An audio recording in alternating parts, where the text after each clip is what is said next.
ചാലക്കുടി നഗരത്തിന്റെ ഏറ്റവും ഹൃദയഭാഗത്ത്, അതായത് സൗത്ത് ജംഗ്ഷനിൽ നിന്ന് വെറും 100 മീറ്റർ നീങ്ങിയിട്ടാണ് ഇന്ന് CCTV പരിശോധിച്ചപ്പോൾ 24-ാം തീയതി രാവിലെ 4:50-ന് പുലിയുടെ ദൃശ്യം കണ്ടത്. അതോടൊപ്പം തന്നെ ഇതിന്റെ നിന്ന് 50 മീറ്റർ, വെറും 50 മീറ്റർ നീങ്ങിയിട്ടാണ് ദേശീയപാത കടന്നു പോകുന്നത്.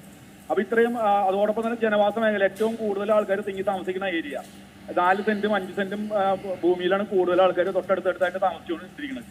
ആ സ്ഥലത്ത് ഈ പുലി ഇറങ്ങിയിട്ട് ഇന്ന് അടിയന്തര കൗൺസിൽ യോഗം ചേർന്നിരുന്നു.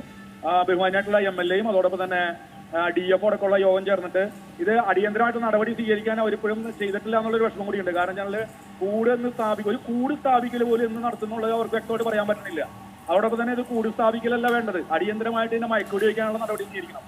അതിനെക്കുറിച്ചൊന്നും യാതൊരു നടപടിയിലേക്കും പോവാതെ ഇപ്പോഴും കൂട് പോലും എന്ന് വെക്കാൻ പറ്റുന്നവർക്ക് പറയാൻ പറ്റുന്ന അവസ്ഥയിലൊക്കെയാണ്. ഇതാണ് ഇന്നത്തെ അവസ്ഥയിലുള്ളത്. ജനങ്ങൾ തികച്ചും ഭീതിയിലാണ്. അപ്പൊ അടിയന്തരമായിട്ട് ഇതിൽ ഗവൺമെന്റ് ഇടപെടണം, മന്ത്രി ഇടപെടണം, ഇതിൽ കൂട് സ്ഥാപിക്കാനും അതോടൊപ്പം തന്നെ സമാന്തരമായിട്ട് മയക്കുവെടി വയ്ക്കാനുള്ള നടപടി സ്വീകരിക്കണം. ഈ ജോജി, ഇതിനു മുമ്പ് തന്നെ വയനാട്ടിലും ഇടുക്കിയിലും ഒക്കെ മനുഷ്യന്റെ ജീവൻ വരെ നഷ്ടമായ തരത്തിലേക്ക് കാര്യങ്ങൾ പോയിട്ട് പോലും നടപടികളിലെ അലംഭാവം, ആലസ്യമൊക്കെ നമ്മൾ കണ്ടിട്ടുണ്ട്. ഇപ്പോൾ നഗരപ്രദേശത്തിലാണ് ഒരുപാട് പ്രായോഗികമായ ബുദ്ധിമുട്ടുകൾ ചൂണ്ടിക്കാണിക്കാനൊരു സാധ്യതകളുണ്ട്. പ്രത്യേകിച്ച് ഒരുപാട് കെട്ടിടങ്ങളൊക്കെ ഉള്ളതുകൊണ്ട് തന്നെ ഇതിനെ സ്പോട്ട് ചെയ്യുക എന്നുള്ളത് വളരെ ബുദ്ധിമുട്ടുള്ള കാര്യമായി ചൂണ്ടിക്കാണിക്കപ്പെടാം. അത്തരത്തിൽ ഒരു അടിയന്തര നടപടിക്ക് ഉള്ളൊരു സാധ്യത കാണുന്നുണ്ടോ? ഇത് ഇപ്പം ചാലക്കുടി ടൗണിന്റെ ഹൃദയഭാഗം നിരവധി കെട്ടിടങ്ങളും കാര്യങ്ങളെല്ലാം നിലനിൽക്കുന്നുണ്ട്. അതോടൊപ്പം തന്നെ സർക്കാർ ഭൂമി, ഒഴിഞ്ഞെടുക്കുന്ന സർക്കാർ ഭൂമിയുണ്ട്. പോലീസ് ക്വാർട്ടേഴ്സിന്റെ ഭൂമി കാട് പിടിച്ച് വളരെ ഭീതികരമായ രീതിയിൽ സ്ഥലം കിടക്കുന്നു. തൊട്ടടുത്ത് ഹൗസിംഗ് ബോർഡിന്റെ ഭൂമി കാട് പിടിച്ച് കിടക്കുന്നു.